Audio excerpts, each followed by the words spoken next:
오늘 이렇게 제가 여러분과 함께 나누고자 하는 말씀은 이제 저희가 가정교회를 통해서 이렇게 서로 교제를 하고 하나님이 원하시고 하나님이 기뻐하신 교회를 세워가려고 하고 있는데, 이 가정교회도 어찌됐건 사람이 모이는 곳이기 때문에 그 안에는 수많은 갈등과 어려움들이 있습니다. 특별히 오늘은 우리가 이 관계, 사람들과의 관계에 관한 말씀들을 좀 우리가 하면서 하나님의 은혜를 좀 나누고 싶습니다. 어떤 사람이 그런 이야기를 한 적이 있습니다. 나는 이 사람에 대해서 알면 알수록 우리 집 개가 더 좋다, 이런 말을 한 사람이 있어요. 여러분들 중에서 혹시 가정에서 애완견을 키워보신 분들도 있으시겠지만은, 이 내가 키우는 개는 항상 나를 좋아해 주지 않습니까? 내가 기분이 나쁘든 짜증이 났든 또 슬프든 항상 이 개는 나에게 와서 안기고 나를 좋아하고, 심지어 내가 화가 나서 좀 애를 뿌리치고 어떻게 보면 좀 그래도 금방 그 팔을 끝까지 품지 않고 또 다가와 줍니다. 그래서 이 사람들은 그렇게 생각을 하죠. 모든 사람들이 나에게 이렇게 해주면 좋겠다, 이런 생각에서 아마 그런 말을 한 것 같아요. 근데 그렇게 생각을 하면서도 정작 자기 자신은 다른 사람들에게 그렇게 하기가 쉽지 않습니다. 우리가 이렇게 살아가면서 참 사람과 사람이 만나서 살아간다는 것은 참 어려운 일이 아닐 수 없는 것 같습니다. 가정이 됐든 또 직장이 됐든 또 교회가 됐든 이 관계를 하면서 살아간다는 것은 참 어려운 일인 것 같아요. 그래서 돈이 없는 것도 힘들죠. 또 건강을 잃어버리는 것도 힘들죠. 또 삶의 여러 가지 우여곡절이 꼬여가는 것도 힘들지만은, 그래도 가장 힘든 게 뭔가, 제가 이렇게 인생을 많이 살지는 않았지만은 그래, 사람들과의 관계하면서 살아가는 것이 가장 힘들구나라는 생각을 확신 있게 이야기를 하게 됩니다. 아무리 좋은 관계를 유지하려고 해도 그게 잘 되질 않아요. 사실은 100번 잘하다가도 한 번 틀리면 그 100개가 아무런 의미가 없어져 버리는 인간의 그 이상한 이기심과 욕심 때문에 사람들과 좋은 관계를 유지하며 살아간다는 것은 결코 쉬운 일이 아닌 것 같습니다. 혹시 지난주에 주중에 부부싸움을 하셔서 이 자리에 앉아 계신 분은 안 계십니까?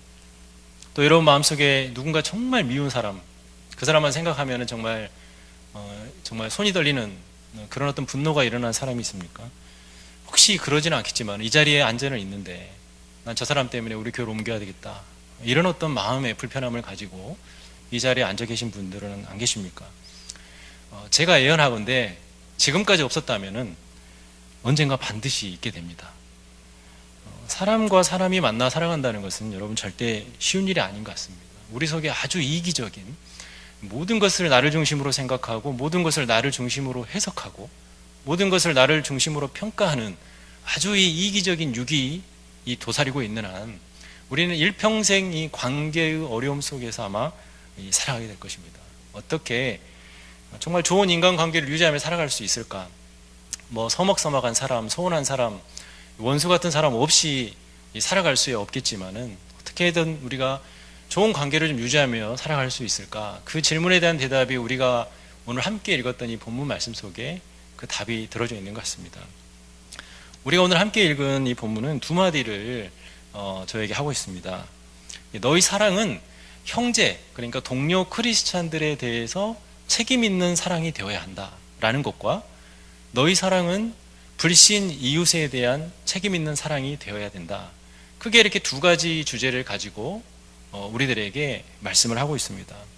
그 첫 번째로 동료 크리스찬, 우리 주변에 있는 성도에 대한 책임, 동료 형제 크리스찬들에 대한 책임이 우리가 오늘 읽었던 9절부터 13절까지 말씀에서 기록되어 있습니다.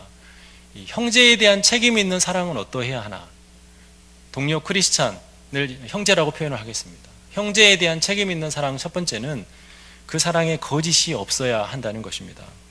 우리 12장, 로마서 12장 9절 말씀인데요, 본문 말씀인데 한번 같이 띄워주시면 한번 같이 읽도록 하겠습니다. 12장 9절입니다. 사랑에는 거짓이 없나니 악을 미워하고 선을 굳거라. 거짓이 없어야 된다라고 오늘 성경 우리에게 이야기하고 있습니다. 거짓된 사랑도 있을까요? 얼마든지 있습니다. 사실은 우리가 어렸을 때부터 배워왔던 사랑이 바로 이런 거짓된 사랑입니다. 어렸을 때부터 선생님에게 잘 보이고 선생님의 점수를 따기 위해서 우리는 선생님을 사랑하는 연기를 하는 법을 어렸을 때부터 배워왔고, 직장에서 사회생활을 하면서 상사에게 잘 보이고 승진의 기회를 더 많이 얻어가기 위해서 그 상사를 사랑하는 연기를 하는 것이 우리는 처세술이라고 배워왔습니다. 마음으로 사랑하는 건 아닌데 그로부터 무언가를 얻어내기 위해서 연출된 사랑, 연기하는 사랑이 바로 이 거짓된 사랑입니다. 거짓된 사랑은 한마디로 짝퉁 사랑이라고 말씀드릴 수 있습니다. 우리가 중국에 가면은 짝퉁이 투성이 아닙니까? 그런데 이 어떤 이태리 명품, 한국 사람들이 만든 이 짝퉁은요, 이태리 명품 가게 주인들도 잘 공부를 못할 정도로 정교하게 만드는데 중국에서 만들었다고 하면은 그냥 우리 같은 일반 사람들이 봐도 짝퉁인 것이 표시가 납니다. 그러니까 어떤 사람은 금방 짝퉁인 것 같은 표시가 나는 짝퉁 사랑을 하기 때문에 속지 않는데 어떤 사람은 정말 세련된 이런 사랑을 하기 때문에 속습니다. 아, 저 사람 나를 사랑하는 것 같은데 이렇게 속을 때도 있습니다. 실제로 이 안토니오라는 사람이 있었는데요. 이 사람이 20년 동안 자기 아내를 사랑했습니다. 결혼 생활을 하면서 20년 동안 하루도 빼지 않고 자신의 아내에게 사랑의 시를 써서 바쳤습니다. 그러니까 이 가정이 얼마나 행복하고 아름다운 부부가 됐겠습니까? 천만의 말씀입니다. 20년이 지나서 이 부부는 이혼 법정에 서게 됐습니다. 그래서 판사가 묻습니다. 아니, 당신은 아내를 사랑해서 하루도 빼놓지 않고 사랑의 시를 써서 바칠 정도로 아내를 사랑했으면서 왜 이혼을 하려고 하느냐 이렇게 물어봤더니 남편이 하는 말이, 내가 이 아내에게 사랑의 시를 하루도 빼지 않고 쓴 것은 우리 아내가 너무 성격이 고약해서 나를 물어댈까봐 이 아내를 좀 부드럽게 하기 위해서 내가 날마다 시를 써서 바쳤습니다. 이렇게 이야기를 했어요. 그러니까 판사가 그 이야기를 다 듣고 나더니 이혼을 허락하는 판결을 내리면서 당신들은 진짜 사랑한 것이 아니라 사랑을 연기하는 그런 부부로 살아왔습니다. 이렇게 이야기하고 이혼 허락 판결을 했다라는 이야기를 본 적이 있습니다. 여러분 혹시 부부간에, 친구간에, 또 성도간에 단 한 번도 갈등도 없이 그냥 좋은 관계로 지금까지 난 한 번도 싸우지 않고 정말 좋은 관계로만 살아가고 있다. 그러면 둘 중에 하나입니다. 하나는 연출을 했거나 아니면 정말 그분은 사람의 몸을 입은 천사일 것 같습니다. 정말 우리가 짝퉁으로, 거짓된 사랑으로 사랑하지 말라는 것입니다. 무언가를 바라고 그 사람의 비위를 맞추기 위해서 사랑하는 척하는 사랑은 언젠간 드러나게 돼 있고 그때는 관계가 형편없이 꼬이게 됩니다. 차라리 서운하면 서운하다고 말씀하십시오. 나는 너 때문에 상처를 받았다. 그러고 한번 싸우는 게 더 낫습니다. 안 받은 척하고 서로 쌓아두고 하다가 나중에 정말 중국에 있는 수천성 지진 나듯이 지각판끼리 충돌하면 그때는 관계고 가정이고 다 끝나버릴 수 있습니다. 거짓이 없는 사랑, 형제에 대한 책임 있는 사랑의 첫 번째 사랑입니다. 여러분, 우리가 가정교회를 하고 있는데요. 저도 이렇게 목장을 맡아서 하고 있습니다. 또 청년부를 맡아서 사역을 했었고, 참 이렇게 목장을 하다 보면은 어떤 목장이 좋은 목장인가 이런 고민들을 많이 하게 됩니다. 저도 목자의 위치에서 이렇게 제 목장을 생각을 해보면은, 그래, 우리 목장은 참 좋은 분위기, 갈등이 없는 목장이 됐으면 좋겠다고 생각을 하죠. 여러분도 마찬가지일 것입니다. 목장 안에 모든 식구들이 다 사이좋게 지내고 정말 서로 사랑으로 섬겨주는 아름다운 공동체가 되기를 원하지만 사실은 그렇지 않습니다. 그렇게 될 수도 없습니다. 사람과 사람이 만나서 살아가는 곳에는 언제나 갈등이 있고 어려움이 있습니다. 관계의 깨어짐이 있을 수 있는 여지가 항상 남겨져 있습니다. 그러니까 갈등이 없는 목장이 건강한 목장이라고 생각하지 마시고 건강하게 갈등을 잘 극복할 수 있는 목장이 되어달라고 여러분들이 기도하고 노력하셔야 합니다. 갈등이 없을 수는 없어요. 갈등이 없다면은 누군가 한 명은 참고 있는 것입니다.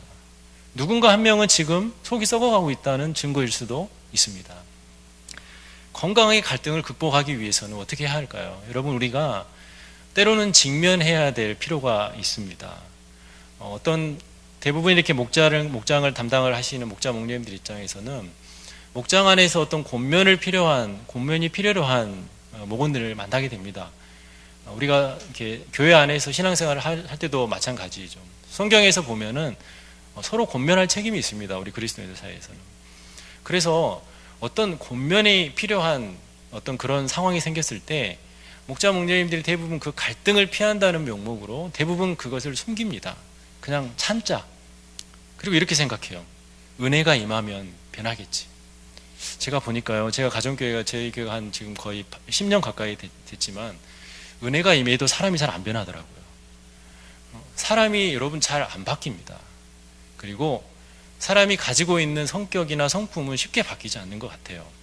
근데 그렇게 가지고 있는 성품 때문에 목장 안에서, 가정 안에서, 교회 안에서 끊임없는 갈등들이 생깁니다. 그런데 제가 그 패턴을 가만히 보면 누구도 이야기를 해준 사람이 없어요. 그러니까 자신이 어떤 문제가 있는지를 전혀 깨닫지 못합니다. 그래서 성경은 우리에게 이야기합니다. 누군가는 이야기를 해줘야 한다는 거예요. 그 이야기 권면을 해줄 사람이 필요합니다. 그래서 특별히 목자 목녀님 정도 되면 권면을 할 책임이 있는 자리에 있습니다.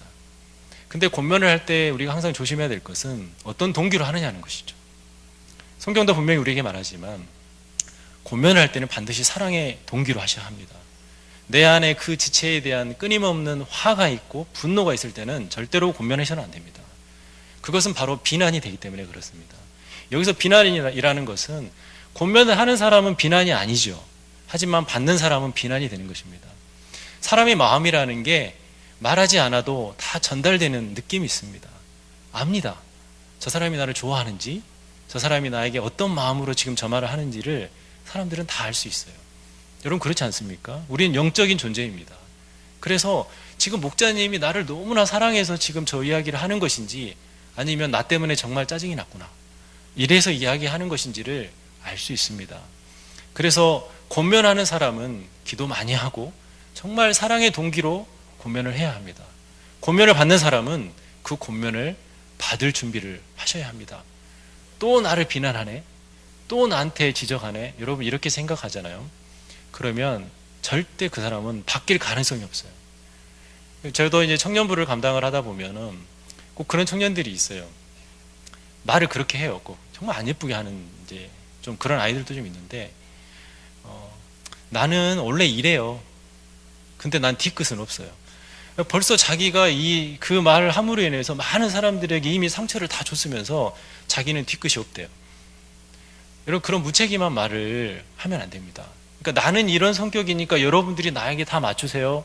나는 그냥 계속 이렇게 살 거예요. 굉장히 하나됨을 깨는 성품이라는 것을 아셔야 합니다. 누군가가 여러분이 친한 친구가 됐든, 여러분의 위에 권위자가 됐든, 또 목자 목녀님이 됐든, 정말 기도하고 어려운 마음으로 누군가에게 여러분의 그 성품에 대한 여러분의 권면을 들었을 때 여러분 정말 두렵고 떨리는 마음으로 그 권면을 받으십시오. 받으셔야 합니다. 그래야 하나님의 은혜가 임합니다. 여러분 정말 우리가 바뀌지 않는, 우리가 정말 바꿀 수 없는 그런 성품들이 하나님의 은혜가 임할 때 바뀌게 되잖아요. 그런데 그 권면을 하나님이 나에게 주신, 목자님의 입을 통해서 나에게 주셨다고 생각하잖아요. 그때부터 바뀝니다.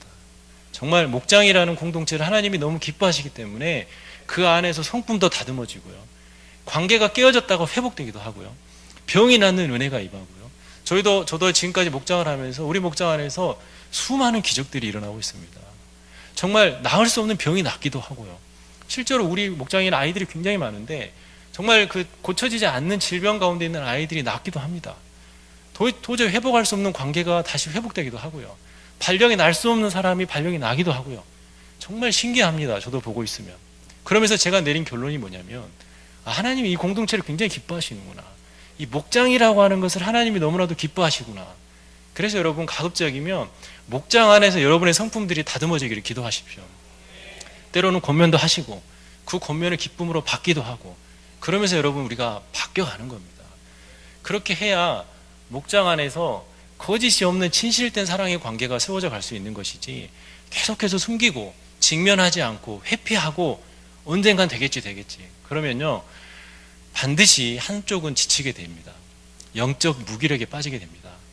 사람이 어떤 감정을 계속해서 눌러놓고 참잖아요. 그러면 나중에 그 성격이 폭발하든지 아니면 영적으로 완전히 다운되고 무기력되는 증상이 나타납니다. 그때는 이제 목장도 재미가 없어요. 말씀을 들어도 말씀이 안 들어와요. 사람들과 관계하기도 싫어져요. 일주일에 한 번씩 밥하기도 싫어. 밥에도 오지도 않는데 바로 밥에 막 이렇게 막 생각을 하게 된다는 말이에요. 우리가 사역에 끊임없는 하나님이 주시는 영적인 그 충전함이 있기를 원하신다면 목장 안에서 거짓된 사랑과 관계, 또한 깨어진 관계가 있으시다면 그 관계를 회복하기 위해서 기도하시고 여러분이 정말 두렵고 떨리는 마음으로 고면이 필요한 사람들에게는 고면하십시오. 직면하십시오. 하나님 함께 하실 것입니다. 정말 하나님이 회복하시기 원하신 관계라면 하나님이 그 안에서 일하기 시작하실 것입니다. 때로 그 관계가 회복되는 데 시간이 오래 걸릴지라도 정말 여러분들이 기도하는 사랑의 동기로 권면했다면 여러분이 했던 그 말에 대해서는 자유함을 가지기 바랍니다. 그렇게 해야 여러분 목자 목녀님들이 사역을 길게 하실 수 있어요. 안 그러면 어떤 한 사람 때문에 마음이 다치면, 마음이 묶이면 그것 때문에 아무것도 할 수 없는 거죠. 그럼 하나님이 원하시는 사역을 오랫동안 할 수 없게 되는 것입니다. 어떤 사람이 그런 말을 했어요. 어떤 심리학자가 그런 말을 했는데, 사람은 역지사지하는 마음을 갖지 않으면 정말 평범한 사람도 악을 행할 수 있다는 말을 했습니다. 이게 무슨 말입니까? 입장 바꿔서 생각해 볼 수 없는 사람, 이런 사람들 많이 있잖아요. 입장 바꿔서 생각을 못하는 사람들은 내가 한 그냥 아주 일상적인 말과 행동과 태도로도 그 상대방에게 대단히 큰 악을 행할 수 있다는 거예요. 여러분 이런 거 많이 경험하셨잖아요. 나는 아무렇지도 않은 의도로 이야기했어요. 근데 상대방은 씻을 수 없는 상처를 받기도 합니다. 내가 한 조그마한 행동 하나, 태도 하나가 상대방에게는 정말 가슴이 무너지는 듯한 그런 충격으로 다가올 수도 있는 것입니다. 나는 그것이 아닌데 상대방은 악으로 그것을 우리에게 되돌려 줄 수도 있다는 사실입니다. 그래서 여러분, 형제에 대한 책임 있는 사랑, 진실되고 거짓된 사랑이 아닌 진실된 사랑을 하실 여러분 훈련을 해 가시기 바랍니다. 피하지 마십시오. 때론 직면하시고 때론 권면하시고 그러기에 더 많이 기도하시고 이렇게 여러분 목장을 해 나가시기를 바랍니다. 두 번째로 형제에 대한 책임 있는 사랑은 악을 미워하는 것입니다. 우리 방금 12절 9절에서도 맞지만은 이 악을 미워하고 선에 속하라 이렇게 말하고 있지 않습니까? 우리는 이 남의 비위를 맞추는 것을 사랑이라고 생각합니다. 그래서 그 사람이 행하는 이 악행까지도 관용하는 것이 마치 사랑인 듯 착각할 때가 많이 있습니다. 여러분 그건 사랑이 아닙니다. 이 시대에 가장 존경받는 가치가 무엇입니까? 이 관용이에요. 텔레비전에서 가장 소중하게 나오는 가치는 관용이에요. 다 받아주는 거예요. 그 사람이 무엇을 하든지 다 이해하고 용서해 주는 것이 관용이고 그것은 정말 존경받아야 될 가치라고 이야기하는 거지만 여러분 그렇지 않습니다. 이 악에 동조하고 악에 동참하는 것은 결코 사랑이 아닙니다. 여러분의 동료가 지금 회사에 공금을 계속해서 횡령하고 있는데 거기에 동조하고 동참함으로 그 사람과 의리를 지킨다고 생각한다면 여러분은 그 사람도 망하고 자신도 망하는 길에 벌써 발을 디뎌 놓은 것입니다. 여러분 성경에 고린도전서 13장 5절 6절 말씀에 보면은 이런 말씀이 있어요. 혹시 띄워줄 수 있으실까요? 읽겠습니다. 무례히 행하지 아니하며 자기의 유익을 구하지 아니하며 성내지 아니하며 악한 것을 생각하지 않고 불의를 기뻐하지 않고 진리와 함께 기뻐한다 이렇게 나왔잖아요. 여러분 불의를 기뻐하는 거 사랑이 아닙니다. 여러분 참되게 형제를 사랑하려면 악에 동조하지 마십시오. 여러분은 지금 그 사람을 그 악에서 건져내기 위해서 여러분 그 사람 옆에 둔 사람이지 그 사람과 함께 멸망하라고 그 앞에 세워둔 사람이 아니라는 사실을 여러분들 생각하시면서 악을 미워하는 형제에 대한 책임 있는 사랑은 악을 미워하는 누군가 악에 빠져 있을 때 그 악에 대해서 여러분들이 건져줄 수 있는 그런 사랑을 하시기를 축복합니다. 세 번째로 형제에 대한 책임 있는 사랑은 실제적으로 사랑을 하라는 거예요. 우리 12장 13절 말씀인데요. 한번 같이 읽도록 하겠습니다. 로마서 12장 13절 말씀입니다. 같이 볼까요?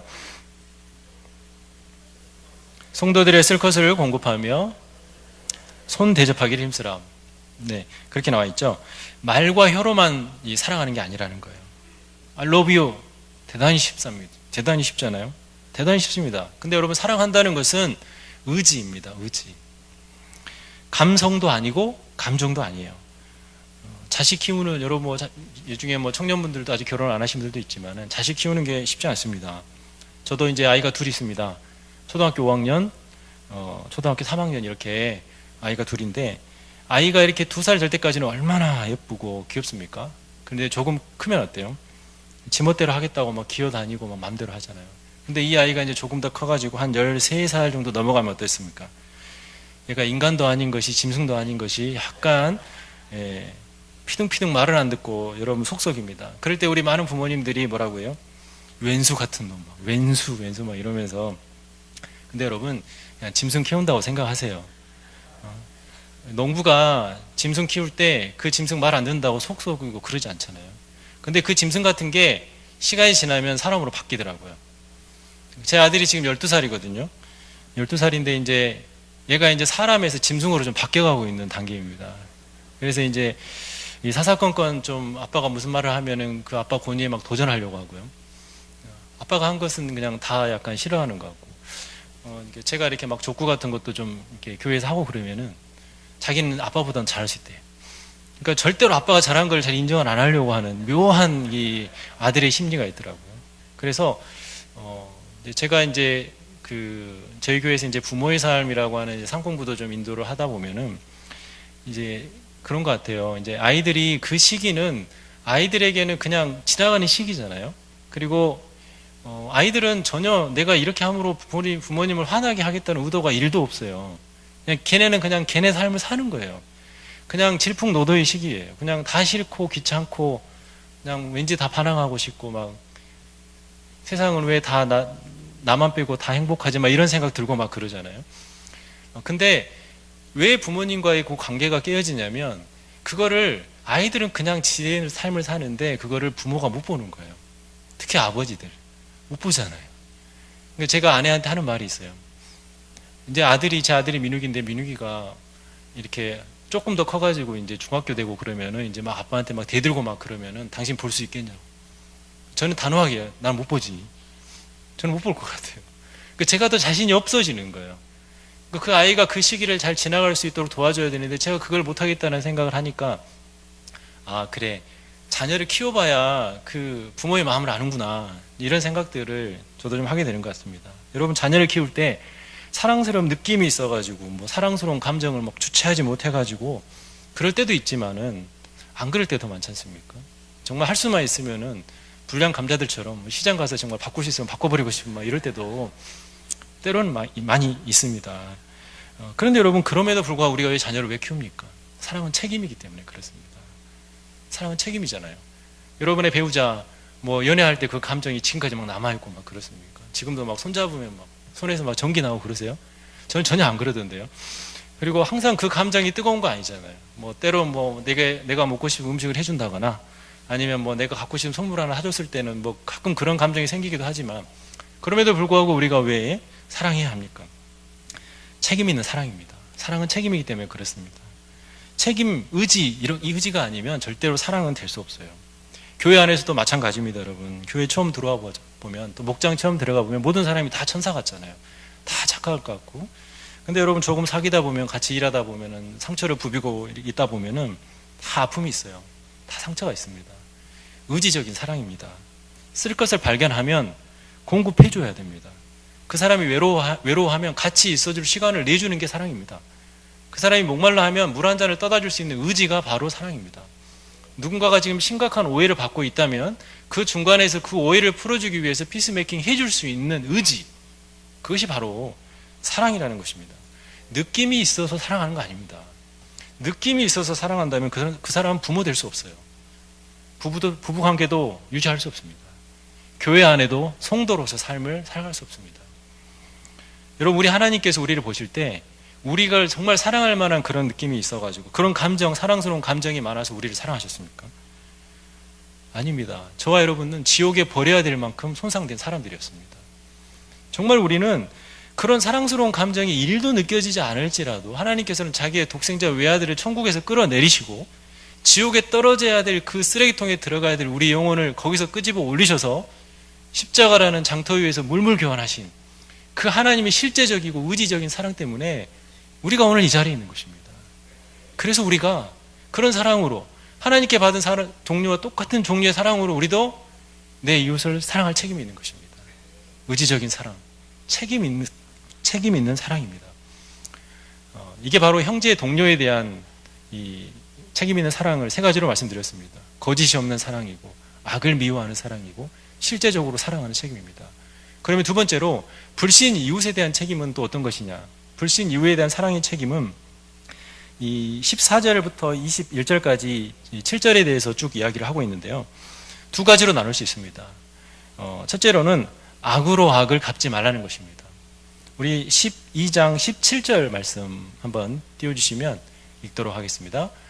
아무에게도 악을 악으로 갚지 말고 모든 사람 앞에서 선한 일을 악을 악으로 갚지 말라고 오늘 5구절에서나 그 이야기를 하고 있습니다. 악을 갚지 말고 선으로 악을 갚으라고 이야기합니다. 악을 이기는 가장 강력한 무기는 저항하지 않는 무저항이 아닙니다. 간디가 이야기했듯이 그냥 무저항이 악을 이기는 무기가 아니라 오늘 성경은 우리에게 한 걸음 더 나가서 적극적이고 의지적으로 선으로 악을 이기라고 이야기를 하고 있습니다. 이 스펄전 목사님이 그런 이야기를 했어요. 선을 악으로 갚는 사람이 있다. 내가 누구에게 선을 베풀었는데 그걸 오히려 악으로 갚는 사람이 있는데 이런 사람은 마귀 같은 사람이다 그랬습니다. 또 한 부류의 사람은 내게 악을 행했는데 똑같이 악으로 갚아주는 사람, 이런 사람은 짐승 같은 사람이라고 그랬어요. 쉽게 말하면 여러분도 개, 강아지가 예뻐가지고 쓰다듬어주면 개가 좋아하지만 때리면 어때요? 개도 물잖아요. 그러니까 내가 악을 행했는데 똑같이 악을 행하는 그건 서로 짐승 같은 수준이라는 거예요. 근데 내게 선을 베푼 사람에게 똑같이 선을 베푸는 사람은 사람 같은 사람이라고 그랬습니다. 여러분, 우리도 누군가가 나에게 짜장면 한 그릇 사주면 우리도 짬뽕 한 그릇이라도 사주려고 생각을 하지 않습니까? 그거와 마찬가지로 내게 선을 베푼 사람에게 선을 행하는 사람은 사람 같은 사람이라는 거예요. 근데 오늘 성경은 우리에게 마귀 같은 사람도 짐승 같은 사람도 사람 같은 사람이 아니라 하나님 같은 사람이 되어야 된다라고 이야기를 하고 있어요. 오늘 본문은 5번이나 그런 이야기를 합니다. 그러면 하나님 같은 사람은 무엇입니까? 내게 악을 베푼 사람에게 선을 행하라는 것입니다. 내게 나쁜 짓을 한 사람에게 악으로 갚지 말고 선으로 갚아줄 준비를 하면서 살아가라고 성경은 이야기합니다. 근데 여러분, 이 말이 쉽죠? 이게 여러분 쉽습니까? 이게 이렇게 할 수 있는 미천이 우리 속에 있지 않습니다. 우리 안에 계시는 성령 하나님, 우리 안에 그 예수님의 사랑이 우리 안에 있지 않으면 절대로 우리는 이렇게 할 수 없어요. 절대로 할 수 없는 일입니다. 성령을 의지해야만 할 수 있는 일이에요. 그래서 여러분, 우리가 가정교회를 통해서 너무 여러분 목장 사역에만 집중하셔도 안 됩니다. 주일 연합 예배, 또한 목장 모임, 상공부, 또한 주중에 있는 수요 기도회, 또한 할 수만 있으면 새벽에도 나와서 기도하고, 이 모든 것들이 다 뭐냐면 우리가 이 하나님의 임재 안으로 자꾸만 가까이 들어가는 거예요. 하나님의 다스림을 받기 위해서 우리가 자꾸 그 안으로 들어가기 위해서 몸부림치는 것입니다. 우리는 여러분 가만히 있으면 하나님과 은혜에 멀어지게 돼 있어요. 그냥 가만히 있으면 그 수준을 유지하는 게 아니라 계속 멀어지는 것입니다. 그래서 우리가 늘 하나님의 다스림과 통치를 받는 그 하나님의 임재를 누리기 위해서는 우리가 끊임없이 사모하는 마음으로 그 자리에 나가는 것입니다. 그래서 여러분들이 예배 나올 때도 준비된 마음으로 나와서 예배하고 말씀을 듣는데 더 집중하고 마음을 들여서 헌금하고 온 마음을 다해서 하나님을 찬양하고, 제가 오늘 이 만나교회 와서 느끼는 게 뭐냐면 정말 찬양이 은혜스러웠습니다. 정말 저도 청년부 사역을 하다 보니까 청년들이 굉장히 찬양을 여러 종류의 찬양을 하고 또 찬양을 뜨겁게 이렇게 하는데, 1부도 그렇고 2부도 그렇고 이렇게 찬양팀 인도하시는 그 청년이신 것 같은데, 뭐 전도사님이신지 잘 모르겠지만은 아무튼 그분들이 인도도 너무 뜨겁게 하시고 제가 너무 정말 이 뜨거움을 느꼈습니다. 그러니까 우리가 찬양을 할 때도 정말 그 찬양 팀이 된 것 같은 느낌으로 하나님 앞에 뜨겁게 올려드리는 그 찬양, 기도, 또 목장 예배도 여러분, 내가 목장을 통해서 목자 목녀가 나를 얼마나 잘 섬겨주나 이런 구경꾼이 아니라 내가 목장을 통해서 내가 어떻게 보면 섬겨줄 수 있는 게 뭔가, 내 은사를 가지고 목장에 영향을 미쳐줄 수 있는 게 뭔가, 이런 걸 고민하면서 목자 목녀를 내가 도와줄 수 있는 게 뭔가, 이렇게 끊임없이 고민하면서 여러분들이 목자 안으로 들어갈 때 무슨 일이 일어나냐면 여러분들이 더욱더 하나님의 임재 안에 머물게 되는 겁니다. 그러면 여러분들이 이런 사랑들이 나오는 거예요. 그러니까 세상에서 너무나도 억울한 일을 당하지만은 여러분들 안에 평안이 있고 그것을 참아줄 수 있는 힘이 나오더라는 거죠. 그러니까 여러분, 저희 교회도 이렇게 목자 목녀님들의 삶을 보면은 만나교회도 마찬가지실 겁니다. 제가 목자 목녀님들에게 포커스만 맞추는 것은 좀 죄송하지만, 물론 모든 성도님들이 정말 치열하게 하루하루를 살아가는 거 맞습니다. 그러나 목장 사역을 하시면서도 정말 그 살아가는 삶을 보면 정말 눈물 납니다. 얼마나 치열하게 살아가는지 몰라요. 그래서 여러분, 목자 목녀님들에게 여러분들이 해줄 수 있는 지원이 뭡니까? 목장이 잘 나가주는 거예요. 그리고 못 나간다면 못 나간다 연락이라도 해주세요. 밥을 이만큼 해가지고 막 기다리고 있는데 그날 바로 그냥 5분 전에 저 일 있어서 못 가겠어요. 그러면 그 밥을 이제 목자문이 어떻게 합니까? 그러니까 저도 너무나도 그런 경험을 많이 해봤기 때문에 제가 이제 저희 교회가 아니니까 이제 편하게 좀 말씀을 드리겠습니다. 여러분들이 좀 도와주셔야 돼요. 그거를 목자 목님이 직접 말씀하기는 힘들거든요. 그래서 여러분들이 더 목장에 내가 더 적극적으로 참여할 수 있는 게 뭔가? 상공부가 있으면 내가 상공부를 통해서 더욱더 하나님의 말씀 안으로 깊이 들어갈 수 있는 상공부가 뭔가? 여러분들이 찾으셔야 합니다. 그렇게 우리가 늘 하나님의 임재 안에 머물려고 노력하고 있을 때 제가 보니까 손해도 보면서 살 수 있겠더라고요. 내가 정말 억울한 일을 당하면 하다못해 여러분 운전을 하다가도 누가 한 번 이렇게 탁 끼어들면 어떤 생각이 드세요? 제일 먼저 내가 쟤는 꼭 따라잡으리라 막 이런 생각 안 드세요? 저는 막 그런 생각이 들거든요. 근데 누가 확 끼어들어도 그냥 뭐 바쁘니까 그러시겠지 이런 생각이 언제 드냐? 내가 하나님의 임재 안에 머물 때 그래요. 하나님의 사랑이 내 안에 있으면 그 어떤 것들도 봐지는 것 같아요. 근데 여러분 못 봐지면 어때요? 화가 나는 거니까. 목장에서도 목자 목녀가 지칠 때 뭐예요? 봐지기가 힘들어요. 쉽게 말하면 꼴배기가 싫어. 그럴 때 있지 않아요, 여러분? 항상 좋은 거 아니거든요. 사람들과 관계가 항상 좋은 거 아니잖아요. 그래서 여러분 제가 지금 불신 이웃에 대해서 말씀을 드리는 거지만 늘 우리가 하나님의 은혜 안에 머물기 위해서 여러분들의 의지를 들이시기 바랍니다. 그럴 때 여러분 정말 불신 이웃에 대해서도 악을 악으로 갚지 않을 수 있어요. 최소한 사람들이 우리 비그리스도인들이 우리 그리스도인들을 이렇게 보고 있어요. 뭘 보고 있냐면요, 두 가지를 봅니다. 사람들은 이 돈에 굉장히 민감하지 않습니까? 그리고 그러니까 돈을 일단은 봐요. 그래서 아니 저 사람 분명히 교회 다닌다고 그랬는데 왜 돈에 대해서 저렇게 자유하지? 그럴 때 사람들은 그때부터 우리가 하는 복음에 귀를 기울입니다. 그리고 또 한 가지는 관계예요. 그러니까 사람들과 관계에서 자기 주장을 분명히 할 수 있는 상황임에도 불구하고 자기 권리를 포기하는 사람들을 볼 때 비그리스도인들은 우리의 복음에 귀를 기울입니다. 아, 저 사람 안에 뭐가 있구나. 저 사람 뭔가 다른데? 그럴 때 나오는 거예요. 거기서부터 바로 관계 전도가 시작이 되는 거고 거기서부터 복음이 흘러가기 시작하는 겁니다. 두 번째입니다. 네, 마지막인데요.